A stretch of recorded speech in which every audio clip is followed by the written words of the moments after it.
अस्सलामु अलैकुम dears, welcome to my channel MCQs with ZA। आज हम introduction to ecology and environment chapter के जो MCQs है उनको हल करने की कोशिश करते हैं। ये MCQs किसी भी एग्ज़ाम में आ सकते हैं जो बॉटनी रिलेटेड एग्ज़ाम्स हैं, चाहे वो नीट हो, चाहे वो KPPSC हो, FPSC हो, SPSC हो, या जितने भी कमीशंस के एग्ज़ाम्स हैं, या और जो बॉटनी MSc या MPhil PhD इंट्रेंस एग्ज़ाम्स हैं, उन सब के लिए ये MCQs बहुत ही अहम हैं। और कई MCQs ऐसे हैं जो कि पिछले टेस्टों में आ चुके हैं और मोस्ट रिपीटेड MCQs है। तो आइए शुरू करते हैं। सबसे पहला जो MCQs है, ecology is connected with the study of. तो इकोलॉजी में जो है हम इन्वायरमेंटल फैक्टर्स भी पढ़ते हैं, effect of plants on environment ये भी पढ़ते हैं, प्लांट एडाप्टेशंस भी पढ़ते हैं। तो ये सारे जो हैं ये हम प्लांट इकोलॉजी में पढ़ते हैं। तो इसमें ऑप्शन नंबर डी जो है, ऑल ऑफ दीज, ये करेक्ट है। सेकेंड MCQs है, the term ecology was actually coined bye. तो इसको जो किया था वो राइटर जो है, ऑप्शन नंबर बी इसमें करेक्ट है। थर्ड MCQs है, climate zone between 20 to 40 degree centigrade is. तो ये सब ट्रॉपिकल जो रीजन्स है वर्ल्ड के उनमें होता है। ऑप्शन नंबर ए करेक्ट है इसमें। नंबर 4 है, winters are absent in climatic zone. तो ये जो है ट्रॉपिकल जोन्स में जो है विंटर्स एब्सेंट होते हैं क्योंकि इनमें टेम्परेचर जो है 18 से फिर नीचे नहीं आता, 18 पर ही रुक जाता है, 2-3 या माइनस में नहीं आता। तो इनमें विंटर जोन्स नहीं होते। ऑप्शन नंबर बी करेक्ट है। 5 MCQ जो है, एक्वेटिक प्लांट्स जनरली हैवा। तो एक्वेटिक प्लांट्स जो हैं उनका जो स्टोमेटल सिस्टम है वो बहुत ही वेल डेवलप्ड होता है क्योंकि इनको वाटर लॉस इनके लिए ज़रूरी होती है। अगर ये वाटर लॉस न करें तो फिर टर्जिडिटी की वजह से इनकी सेल बर्स्ट हो सकता है, इसलिए इनमें जो है स्टोमेटा सिस्टम वेल डेवलप है। 6 है, succession of communities occurs because.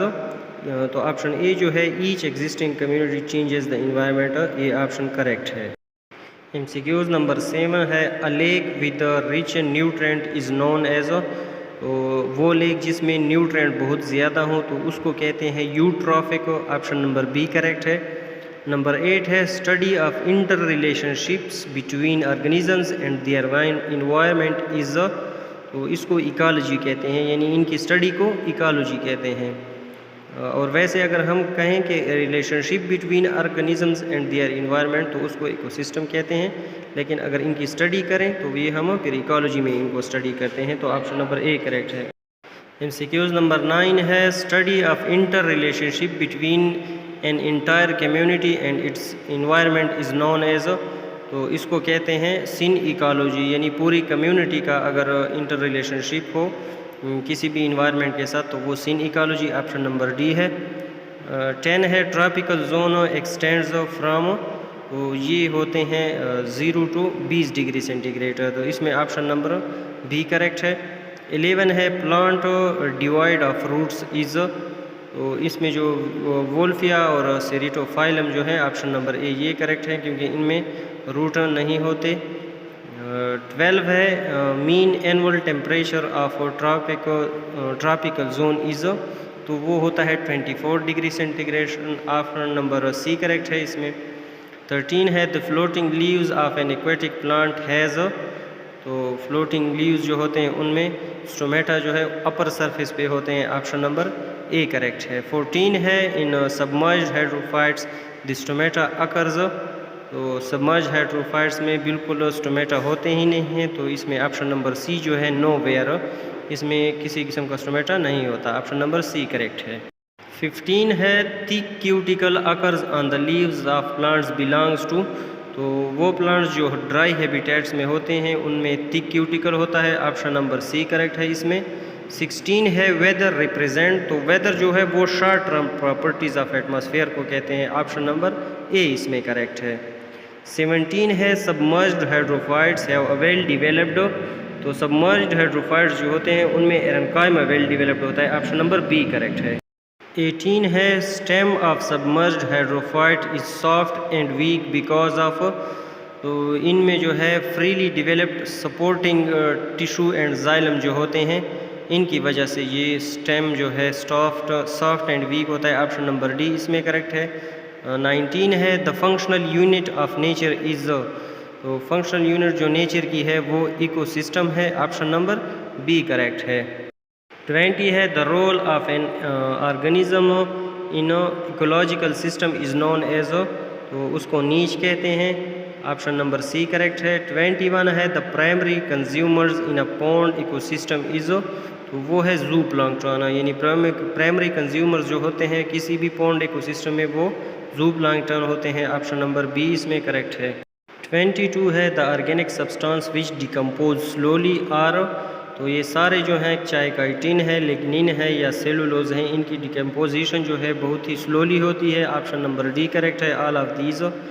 23 है the food chain which start from microorganisms, तो इसको कहते हैं detritus food chain. Option number C जो है यानी वो फूड चेन जो ऑटोट्रॉफिक से नहीं बल्कि हेट्रोट्रॉफिक से शुरू हो, इसको ये इस तरह भी आ सकता है, तब भी हम डिट्राइटस फूड चेन कहते हैं। 24 है डिकम्पोज़र आर ऑलवेज, तो डिकम्पोज़र जो है वो सेप्टोट्रॉफ्स होते हैं, यानी डेड ऑर्गेनिक मैटर पे जो है उनको डीके करते हैं और उनसे न्यूट्रेंट हासिल करते हैं। ऑप्शन नंबर सी करेक्ट है। 25 है the type of food chain in which decomposed organic matter is converted into energy rich compound is called, तो उसको डिट्राइटस फूड चेन कहते हैं। 26 है consumers are also known as, तो कंज्यूमर्स का दूसरा नाम जो है वो रिड्यूसर्स भी हैं, यानी ऑप्शन ए करेक्ट है। 27 है biotic community which shows the number of feeding connection is categorised as, तो उसको फूड वेब कहते हैं। ऑप्शन नंबर सी करेक्ट है। 28 है organisms having wide range of degree of tolerance are, तो वो यूरोटाइपिक ऑर्गेनिजम्स जो होते हैं, यूरोटाइपिक ऑर्गेनिजम्स वो wide range of tolerance show करते हैं। ऑप्शन बी करेक्ट है। 29 है the efficiency of any ecosystem is best depicted by the pyramid of, तो उसको हम पिरामिड ऑफ एनर्जी से शो कर सकते हैं। ऑप्शन ए करेक्ट है। 30 है energy and nutrients inter a community by the way of, तो ये प्रोड्यूसर्स के ज़रिए इंटर होते हैं। ऑप्शन ए करेक्ट है। 31 है which one is the factor of abiotic environment, तो एयर जो है ये एबायोटिक इन्वायरमेंट का फैक्टर है। ऑप्शन नंबर डी करेक्ट है। 32 है in the pyramid of number herbivores occupy second position, option B correct है इसमें। 33 है a sequence of species through which the organic molecule in a community pass is called, तो उसको कहते हैं food chain, यानी एक स्पेशीज से दूसरे में जाता है और दूसरे से फिर तीसरे में और एक कंटिन्यूस चेन बनती है, फूड चेन कहते हैं। 34 है the term eco refers to, तो टर्म इको जो है ये इन्वायरमेंट को रेफ़र करता है। ऑप्शन बी करेक्ट है इसमें। 35 जो है which one of the following soil is rich in nutrients having good water holding capacity and is adequately aerated, तो सबसे बेस्ट जो सॉल्यूशन है जो सॉइल है वो लोमी सॉइल है, तो इसमें ऑप्शन नंबर सी करेक्ट है। 36 है in which atmospheric zone and ozone layer exists, तो एटमॉस्फेयर की वो लेयर जिसमें ओजोन एग्जिस्ट करता है वो है stratosphere. Option number D correct है। 37 है the ultimate aim of ecological succession is to adjust to surrounding, यानी मेन एम जो इकोलॉजिकल एडाप्टेशन है ताकि कोई भी ऑर्गेनिज्म जो है वो सराउंडिंग के लिए इजीली एडजस्ट हो रहे। ऑप्शन नंबर ए करेक्ट है। 38 है the basic unit of ecology is, तो वो है ऑर्गेनिज्म।